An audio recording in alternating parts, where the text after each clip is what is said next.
So now we are going to discuss about displacement reaction. What do you mean by displacement reaction? Displacement reactions के लिए तुम्हें reactivity series आनी चाहिए. Once I will explain in this video also. If you want to learn separately, then watch my reactivity series 1 video also. Clear? So displacement reaction अगर हम easy language में बोलें, क्या होगी उसकी definition?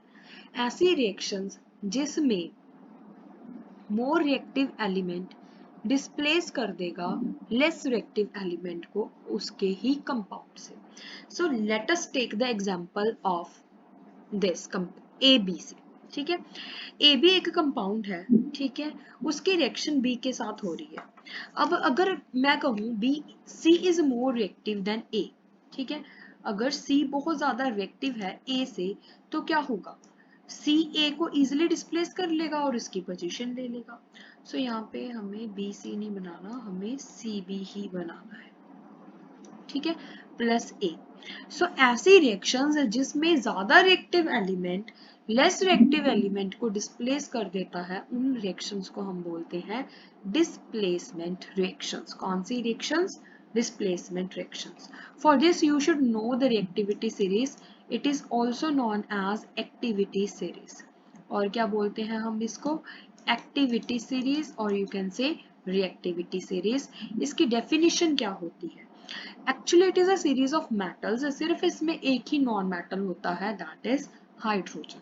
क्योंकि हाइड्रोजन के साथ भी हम कंपैरिजन करते हैं, जो एलिमेंट हाइड्रोजन के ऊपर होंगे that can easily displace hydrogen, जो नीचे होंगे वो हाइड्रोजन को डिस्प्लेस नहीं कर सकते. सो डेफिनेशन क्या होगी? The arrangement of metals in the decreasing order of their reactivity. जो metals top of the series पे होंगे वो हाईली रिएक्टिव होंगे, जो नीचे होंगे वो लेस रिएक्टिव होंगे. और जनरली वी कैन से कि मोर रिएक्टिव एलिमेंट ही लेस रिएक्टिव एलिमेंट को डिस्प्लेस कर पाता है. जैसे ज्यादा ताकतवर है कोई, है ना, तो वो कमजोर को तो इजीली धक्का मार के साइड पे कर देगा ना, वैसे ही कंपैरिजन करना है तुम्हें. So for this you should know the reactivity series. So beautiful reactivity series is written here. So इसके लिए coding है, ठीक है, separate video है to learn the reactivity series. So watch that videos. Here also I will tell you. So what is a code or trick for the reactivity series? Kedarnath बापू का माली आलू जरा फीके से पकाता है. यहाँ तक एक कोडिंग. और यहाँ से आगे नेक्स्ट कोड स्टार्ट होता है हमारा. कौन है आगे आओ पीटी. ठीक है, what is K? K is potassium, sodium, barium, calcium, magnesium, aluminium, zinc, iron, tin, lead, hydrogen, copper, mercury, silver, gold, platinum.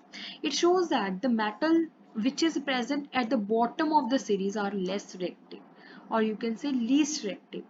The metals which are present at the top of the reactivity series are most reactive. अगर मैं बात करूं out of zinc and iron which is more active, of course zinc is more active than iron. Why? Because zinc is placed above the iron. Iron के ऊपर कौन किसको रखा गया है? जिंक को. सो जिंक इजीली आयरन को क्या कर देगा? डिस्प्लेस कर देगा. सो जिंक को जब हम कॉपर सल्फेट के सोल्यूशन में रखेंगे, इनके स्टेट्स भी लर्न करना जरूरी है. कॉपर सल्फेट एक्व स्टेट में है, जिंक मेरे पास सॉलिड सल्फेट सॉलिड स्टेट में है. इसका कलर क्या होता है? Silvery white. कॉपर सल्फेट का कलर ब्लू. जब हम जिंक ग्रैन्युल्स को कॉपर सल्फेट में प्लेस करेंगे, after some time you will observe the colour of the solution will change, it will fade to colourless. और जो जिंक ग्रैन्युल्स होंगे उनके सराउंड कॉपर की रेडिश ब्राउन कलर की एक लेयर बन जाएगी. ऐसा क्यों हुआ? जो अकेला है सिर्फ उसे ही देखना है कि वो ज्यादा रिएक्टिव होता है या फिर कम रिएक्टिव होता है. हमें पता है रिएक्टिविटी सीरीज में देखो, यहाँ पे जिंक है, यहाँ पे कॉपर है. Of course zinc is placed above the copper, so zinc is more reactive than copper. जो ज्यादा रिएक्टिव होगा वो इजीली क्या कर देगा? डिस्प्लेस कर देगा. क्लियर? सो अब क्या है? Zinc displaces copper. Why? Because zinc is more reactive than copper and forms zinc sulfate and copper. Many examples are there more. So when zinc is added to copper sulfate, same colors very important है. Colors आपको याद करने ही करने हैं. Clear, very very important. Copper sulphate का colour blue, clear, when it react with zinc silvery white,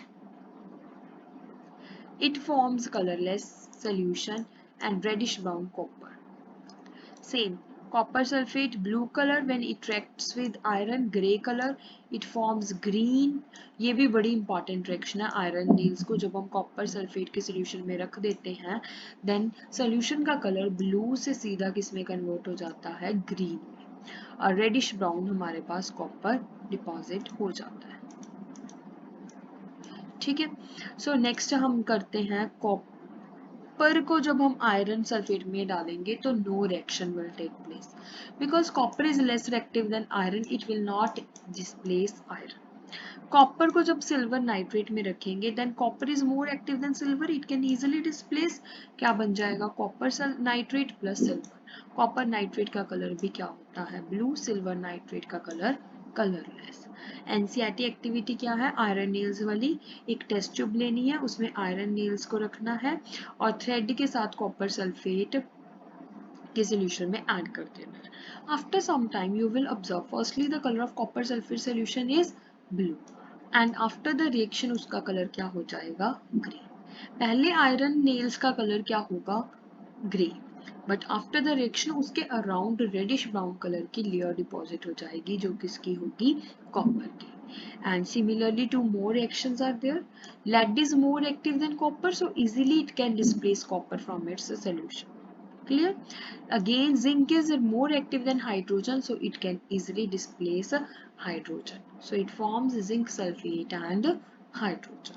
In the next video, we will discuss about double displacement reaction, but these reactions are very very important. Their colors, so learn it very properly and learn this explanation also. You can, यहाँ पे grey नहीं आएगा, यहाँ पे green आएगा, उसका solution का colour fade होने के बाद ग्रीन में कन्वर्ट होगा। Clear, got it. So next video में हम डिस्कस करेंगे डबल डिस्प्लेसमेंट रिएक्शन, बट उससे पहले प्रैक्टिस करो, रिटन प्रैक्टिस।